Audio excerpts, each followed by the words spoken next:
हाय दोस्तों, आपका दोबारा हमारे पीए क्लासेस 2.2 चैनल पर बहुत बहुत स्वागत है। आज हम लोग कक्षा 10 का कल बनाए थे हम लोग, आज फिर कक्षा 10 का विज्ञान जो है इसका अगला पार्ट चल रहा है। जो हमारा कल टॉपिक चला थे, कल गया था चैनल पर रासायनिक अपक्रियाएं और समीकरण, इसी चैनल पर। और उसी चैनल पर हम लोगों ने आपको बताया था कि भौतिक परिवर्तन और रासायनिक परिवर्तन। और जैसा कि हमने पिछली क्लास में कहा था कि परिवर्तन तो बहुत सारे होते हैं, उसमें से 2 परिवर्तन सिर्फ कक्षा 10 में दिए गए हैं किताब में वो जानने के लिए। लेकिन हम लोग क्या कर रहे हैं कि आपको जो है और कुछ परिवर्तन आप लोगों को क्रियाकलाप के द्वारा फिर समझा करके दिखा रहे हैं कि आगे कौन कौन से परिवर्तन होते हैं। देखिए, एक परिवर्तन हमारा है मंद परिवर्तन। क्या है? मंद। मंद मतलब आप लोग जानते होंगे कि ऐसा परिवर्तन जिसकी गति स्लो हो, वही हमारी परिवर्तन क्या हो जाएगी? मंद परिवर्तन। इसमें देखिए, धीमी गति से होने वाले परिवर्तन मंद परिवर्तन कहलाते हैं। मतलब ये है कि ऐसा परिवर्तन जो बहुत धीमी गति से होता हो, वही परिवर्तन हमारा क्या कहलाता है? मंद परिवर्तन। जैसे मान लीजिए कि नाखूनों का बढ़ना, जैसे मान लीजिए कि हमारे शरीर की अंगुलियों में जो नाखून होता है वह बहुत स्लो मोशन में बढ़ता है, बहुत धीरे धीरे गति से बढ़ता है, धीमी गति से बढ़ता है। इसीलिए यह कौन सा परिवर्तन हो जाता है? हमारा मंद परिवर्तन। अगला है बच्चों का बढ़ना। और अगर बच्चे छोटे रहते हैं तो वो भी धीरे धीरे धीरे धीरे करके बहुत सालों में बड़े होते हैं, वो भी हमारा क्या है? धीमा परिवर्तन है। तो उसी धीमे परिवर्तन को ही क्या कहते हैं? मंद परिवर्तन।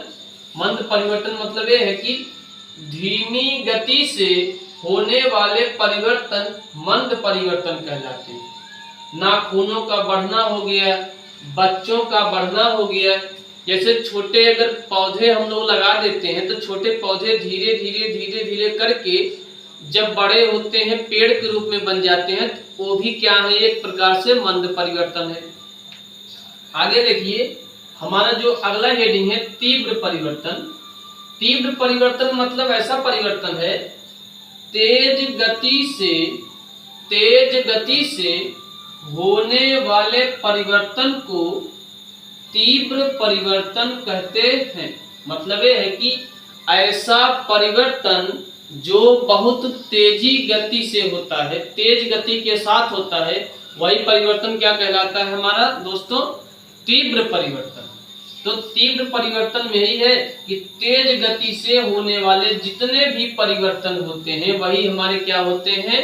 तीव्र परिवर्तन। जैसे फूले हुए गुब्बारे का फूटना।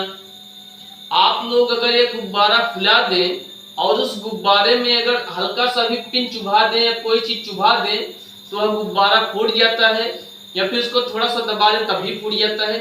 और आराम से नहीं फूटता है कि आराम से फूटेगा तब छोटा होगा। एक बैग अचानक ही अगर कुछ चुभाएंगे तब तुरंत फूटकर छोटा हो जाता है, बिखर जाता है। तो गुब्बारे का फूटना भी आपको क्या हो गया है? तीव्र परिवर्तन।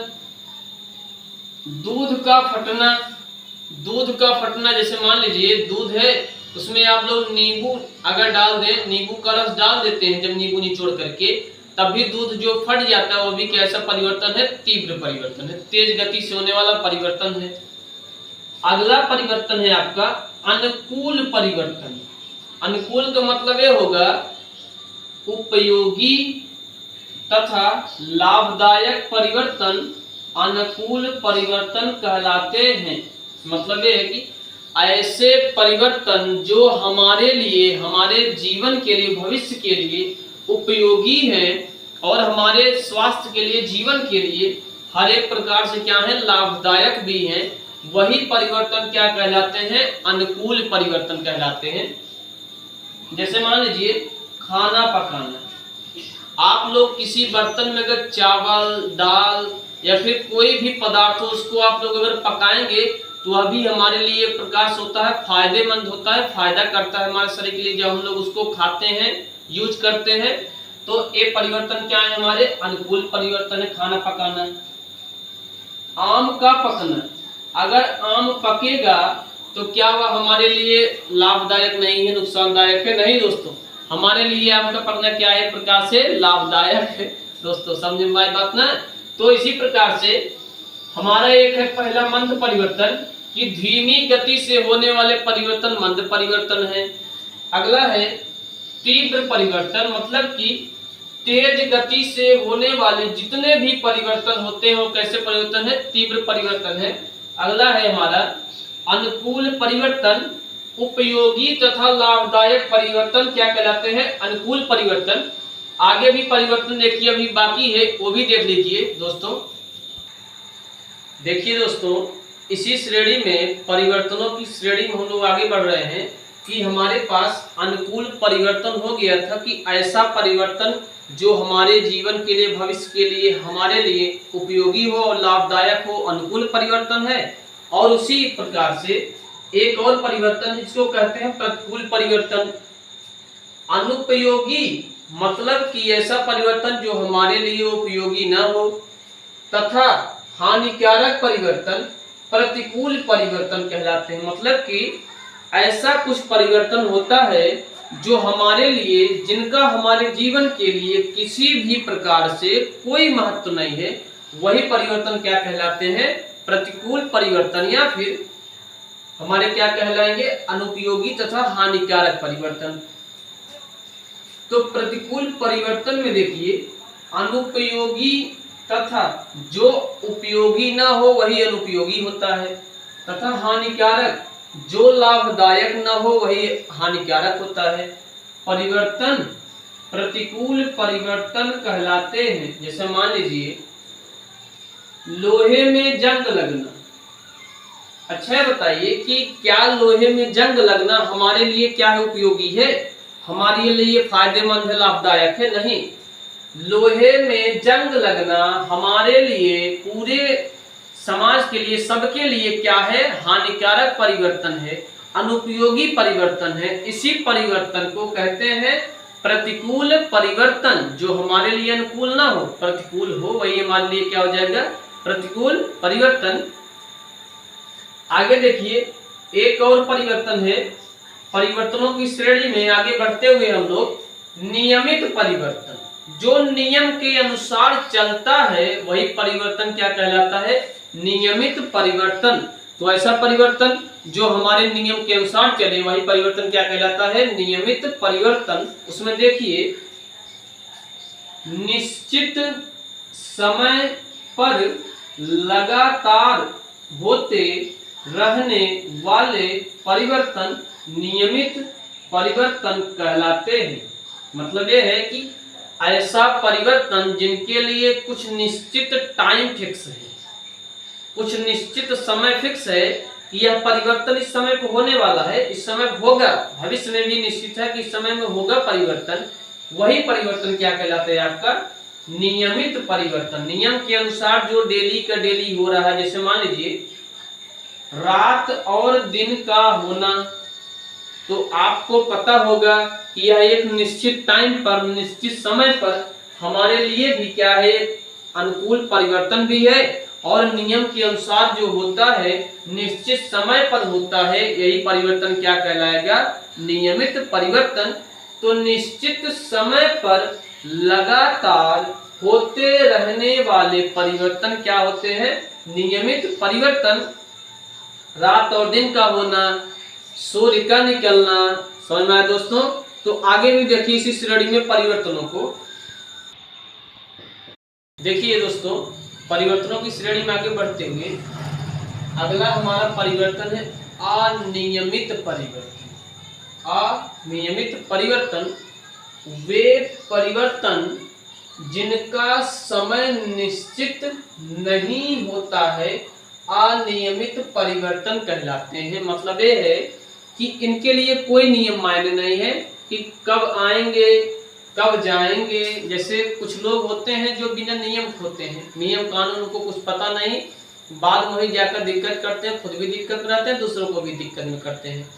तो वही हमारा अनियमित परिवर्तन है कि ऐसा परिवर्तन जो नियम का पालन ही नहीं करते हैं, वही क्या परिवर्तन कहलाएंगे, अनियमित परिवर्तन। जैसे आपका है आंधी, तो क्या आंधी आने का कोई नियम है या नियम साता है कि कब आएगा, आज आएगा, सुबह आएगा, कि कब आएगा, कि कितना आंधी आएगा, ज्यादा आंधी आएगा कि नहीं आएगा? तो इनके लिए कोई नियम कानून नहीं है। तूफान, तूफान भी ये भी अनियमित परिवर्तन है आपका, इसके लिए भी कोई नियम कानून नहीं है। सूखा, सूखा के लिए भी कोई नियम कानून नहीं है। भूकंप, भूकंप के लिए भी कोई नियम कानून नहीं है। ऐसे बहुत सारे परिवर्तन हैं अनियमित परिवर्तन में, जिनके लिए किसी भी नियम कानून का कोई महत्व नहीं है। ये जब मन आए जब मन जाए। आगे देखिए, प्रत्यावर्तित परिवर्तन एक है आपका दोस्तों। प्रत्यावर्तित परिवर्तन है जब पदार्थ परिस्थितियां पलट देने पर अपनी पूर्व स्थिति में आ जाती है, प्रत्यावर्तित परिवर्तन कहलाते हैं। मतलब ये है कि ऐसे कुछ पदार्थ होने चाहिए जिनको उलट पलट दें, फिर वही दोबारा लौटकर अपनी स्थिति में आ जाएंगी। वही परिवर्तन क्या कहलाते हैं दोस्तों? प्रत्यावर्तित परिवर्तन। जैसे मान लीजिए स्प्रिंग को खींचकर छोड़ देना, सबको पता होगा स्प्रिंग है, उसको खींचकर छोड़ दीजिए, दोबारा अपनी स्थिति में आ जाएगा। रबड़ है, रबड़ को खींचकर छोड़ दीजिए, दोबारा अपनी स्थिति में आ जाएगा। तो ऐसे परिवर्तन जो अगली अवस्था में गया, दोबारा आकर फिर अगली अवस्था में आ जाएगा, वही क्या परिवर्तन है आपका? प्रत्यावर्तित परिवर्तन। अगला है दोस्तों अप्रत्यावर्तित परिवर्तन। ऐसा है कि ऐसे परिवर्तन जिनमें पदार्थ पुनः अपनी पूर्व अवस्था में नहीं लाया जा सकता है, अप्रत्यावर्तित परिवर्तन कहलाते हैं। ऐसे परिवर्तन जिनमें पदार्थ पुनः अपनी पूर्व अवस्था में नहीं लाया जा सकता है, अप्रत्यावर्तित परिवर्तन कहलाते हैं। जैसे मान लीजिए कि दूध से दही का बनना, क्या दूध से दही बन जाएगा तो आप लोग दही को फिर दूध में कन्वर्ट कर सकते हैं, बदल सकते हैं? कभी भी नहीं हो सकता है। धूप बत्ती का जलना, जैसे मान लीजिए अगर मोमबत्ती, धूप बत्ती, अगरबत्ती कुछ जलती है तो उससे धुआं निकल के तो आसमान में विलीन हो गया, खत्म हो गया उसका अस्तित्व। तो क्या ऐसा होता है कि हम लोग दोबारा धुएं को ले आ करके दोबारा अगरबत्ती बना लेंगे? नहीं होने वाला है, खत्म, बाय टाटा, यही व्यवस्था होने वाली है आपकी। तो जैसे कहते नहीं है कि आजकल बहुत चर्चित में है कि खत्म, बाय टाटा, अब गया तो गया, अब दोबारा आने वाला नहीं है। उसी प्रकार से ही परिवर्तन है अप्रत्यावर्तित परिवर्तन, जो अपनी मूल अवस्था को छोड़ देगा, फिर खत्म हो जाएगा। टाटा हो गया ना, टाटा के बाद दोबारा टाटा करने नहीं आने वाला है, वही आपको क्या है? अप्रत्यावर्तित परिवर्तन। तो आप लोगों ने